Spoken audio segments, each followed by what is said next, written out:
2026학년도 대학 수학능력 시험이 끝나고 대학별 고사도 거의 마무리돼 가고 있습니다. 올 한 해는 수능에서부터 이른바 4세 고시까지 크고 작은 교육 현안이 있었는데요.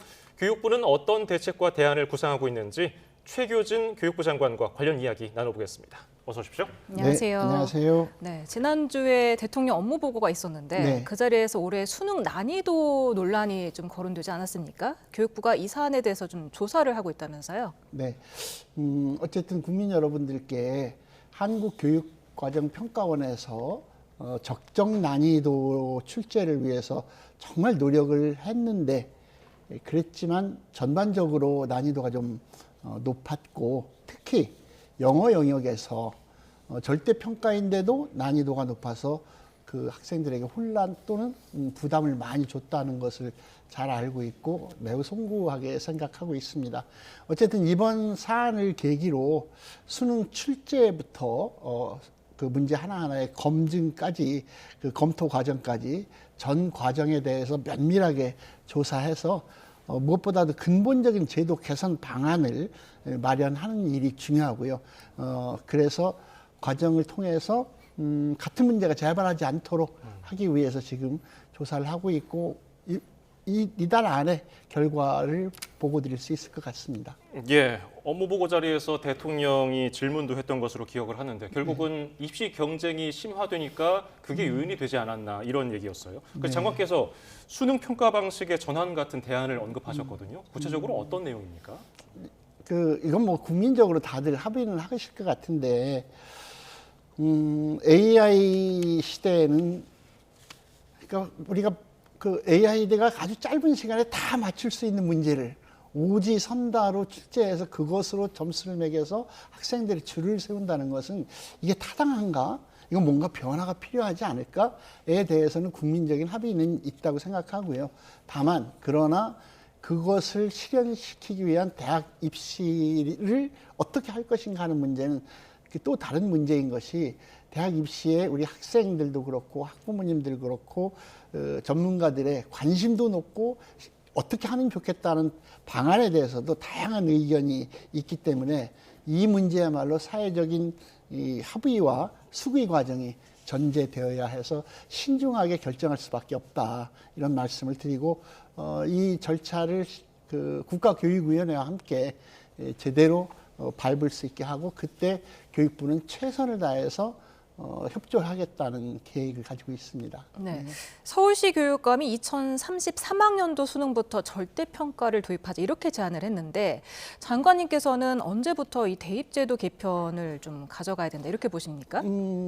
그 서울시 교육감께서도 그 큰 방향에 대해서는 저희와 거의 같은 생각을 얘기하신 거고 다만 몇 년부터라고 하는 것을 지금 확정 지을 수는 없다고 생각을 하고요. 조금 아까 말씀드린 것처럼 그걸 실제로 그 국가교육위원회가 원래 그걸 담당하도록 되어 있으니까 충분히 국민적으로 최대한 그 수기 과정과 합의 과정을 거치도록 하겠습니다. 예. 또 올 한해 교육계에서 뜨거웠던 이슈 가운데 하나가 고교 학점제 아니겠습니까? 네. 지금 시행한 지 1년 정도 됐는데 네. 일각에서는 여전히 폐지하자는 목소리도 있고요. 어떻게 생각하고 계신지요?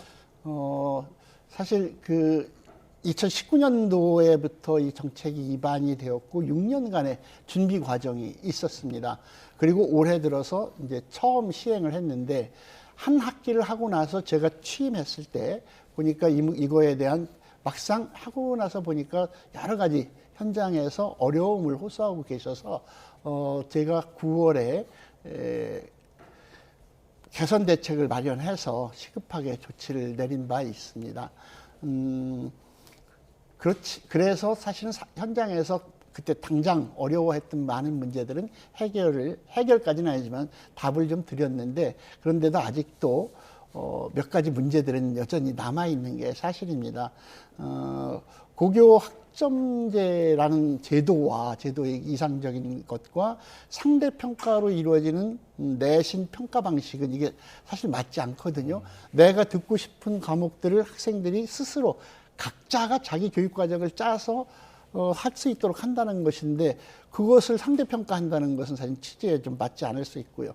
그 다음에 고교 학점제에 적합한 대입제도가 같이 시행이 돼야 되는데 우리나라 대입제도는 정말 그 대입의 모든 것이 그 엮여 있다시피 하는데 그러니까 내가 꼭 들어야 될 내가 진로에 꼭 필요한 과목을 선택하는 것이 고교 학점제의 아주 근본적인 취지인데 막상 대입에서 그걸 받쳐주지 못하면 내가 꼭 들어야 될 과목보다는 대입에서 유리한 과목을 선택하게 되는 이런 문제 같은 것들이 있지요. 이거 말고도 몇 가지 뭐 대도시와 지역의 차이 등등이 있고 현장 선생님들의 또 다과목 지도에 대한 부담 그러니까 이런 문제들을 어쨌든 과감하게 저희들이 대안을 세우고 이번에 고등학교 교사 수도 획기적으로 늘리고 이렇게 하고 있는데 어쨌든 고교 학점제가 학령 인구가 점점 줄어들고 있는 이런 사회에서 미래 사회를 이끌어갈 우리 아이들을 한 명 한 명을 인재로 길러내기 위해서 도입한 제도이니만큼 최대한 이건 지킬 수 있도록 해야 될 것 같고 국가교육원을 포함한 유관기관과 협의를 거쳐서 아주 세밀한 추가 지원 대책부터 시작해서 아까 우리가 잠깐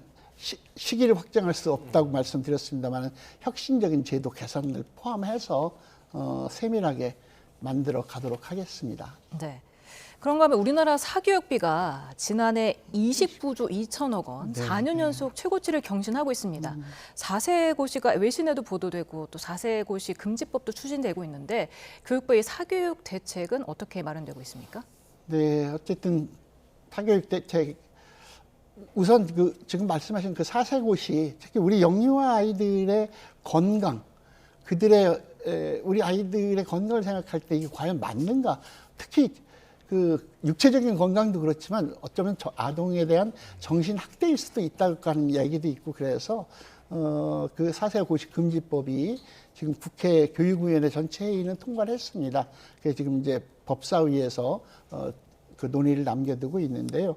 어쨌든 이게 우리 아이들의 발달 단계에 도저히 맞지 않는다 또는 우리 아이들에게 과도한 부담을 주는 그 시험 평가는 유아들에게만큼은 하지 않도록 하자 뭐 이런 취지로 이루어지고 있는 것이기 때문에 실제로 질 높은 그 놀이 중심의 혹은 그 생태 중심의 관계 중심의 방과 프로그램 같은 것들을 적극적으로 도입해서 우리 아이들이 건강하게 성장할 수 있도록 하면 좋겠다 싶습니다. 그렇게 하겠습니다. 그런데 그러면서 제가 또 말씀드리는 건 이 사교육 문제는 누가 그렇게 얘기하십니다. 이건 이 문제를 그래도 내 아이만큼 뭘 시키고 싶다고 하는 분들을 막을 수는 없는 거 아니냐 이렇게 이야기하시는 분들도 많이 계시지만 모든 아이들을 우리 아이라고 생각을 한다면 이 아이들의 처지에서 이 문제를 바라보고 우리 어른들이 우리 아이를 지켜주겠다는 마음으로